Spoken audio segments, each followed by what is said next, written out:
Hello everyone, इस video में हम करने वाले हैं सेरेटस पोस्टीरियर सुपीरियर मसल। इसके हम इंफीरियर मसल भी करेंगे, पहले हम इसकी सुपीरियर मसल करने वाले हैं।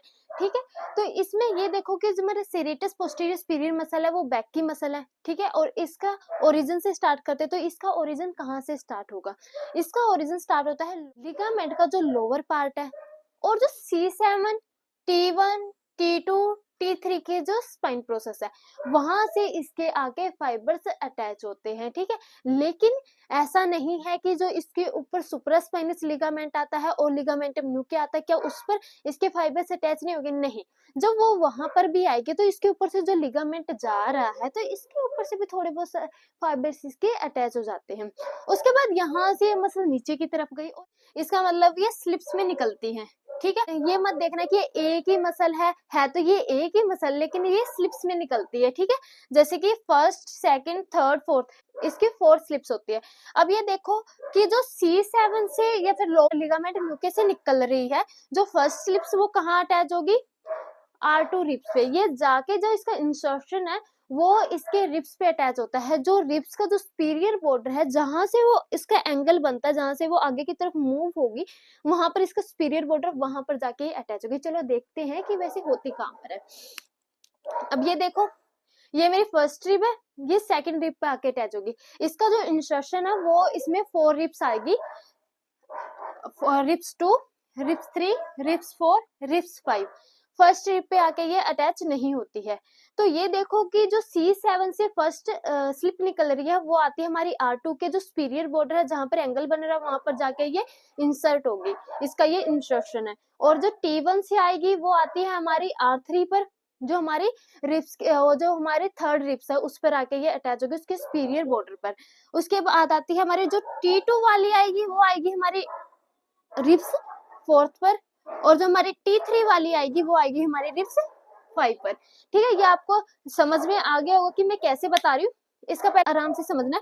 इसका ओरिजिन जो स्टार्ट हो रहा है वो हो रहा है लोअर लिगामेंट पे, यहाँ से, और उसके बाद इसकी जो स्पाइन ऑफ प्रोसेस है, किस किस की स्पाइन?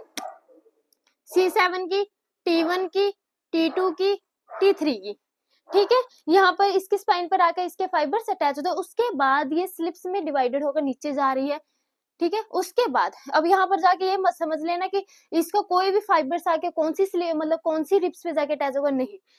जो C7 से निकल रही है स्लिप वो आएगी R2 पर, जो T1 से निकल रही है वो आएगी R3 पर, जो T2 से निकल रही है वो आएगी R4 पर, जो T3 से निकल रही है वो आएगी R5 पर। तो ये बिल्कुल आपने ध्यान से समझना है कि ये इतने पार्ट में डिवाइडेड है। कोई भी ऐसा फाइबर्स नहीं है कि T3 की स्लिप जाके R2 पे लग जाएगी, नहीं, ये ऐसे आएगी।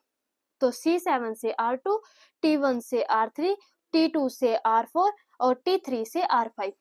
ठीक है, ये आपको समझ में आ गया होगा इसका ओरिजिन एंड इंसर्शन। अब इसकी हम जो हमारी नर्व सप्लाई है उसकी बात कर लेते हैं। इसकी जो नर्व सप्लाई है वो करेगी हमारी जो T2 है, T3 है, T4 है, T5 है, थोरैसिक इंटरकोस्टल नर्व्स। जो ये 2 कोस्टल होते हैं, इनके बीच से जो नर्व्स निकलेगी उसको बोलते हैं इंटरकोस्टल नर्व्स। वो आएगी हमारे T2, T3, T4, T5। ठीक है, अब इसकी ब्लड सप्लाई की बात करेंगे, इसके आर्टरीज की बात करेंगे। तो इसकी जो आर्टरीज है वो भी ऐसे निकलेगी, जो हमारे T2, T3, T4, T5 की इंटरकोस्टल आर्टरीज निकलेगी। ठीक है, ये पोस्टीरियर इंटरकोस्टल आर्टरी है, जो ये पीछे से मतलब कि दोनों कोस्टल के बीच में से निकलेगी। ये इसकी nerve supply and blood supply है। ठीक है, आपको समझ में आ गया क्या? अब बात करते हैं इसके एक्शन की। तो इसके एक्शन में देखो कि मैंने नॉर्मल ब्रीदिंग ली तो ये हल्की सी एक्टिव होती है, लेकिन मैंने अब फोर्स इंस्पायरेशन की तो मेरी क्या हुआ, जो रिब्स है वो बाहर की तरफ आ गई। जो बाहर की तरफ रिब्स आती है वो किसकी हेल्प से आती है? हमारी सेरेटस पोस्टीरियर सुपीरियर मसल की हेल्प से। अब ये देखो कि ये बाहर भी आएगी, ऊपर भी उठेगी, है ना। ये फोर्स इंस्पायरेशन में ज्यादा एक्टिव होती है, और जो हम नॉर्मल ब्रीदिंग लेते हैं उसमें ये थोड़ी सी हल्की सी एक्टिव होगी। ठीक है, ये इसका एक्शन है। ओके,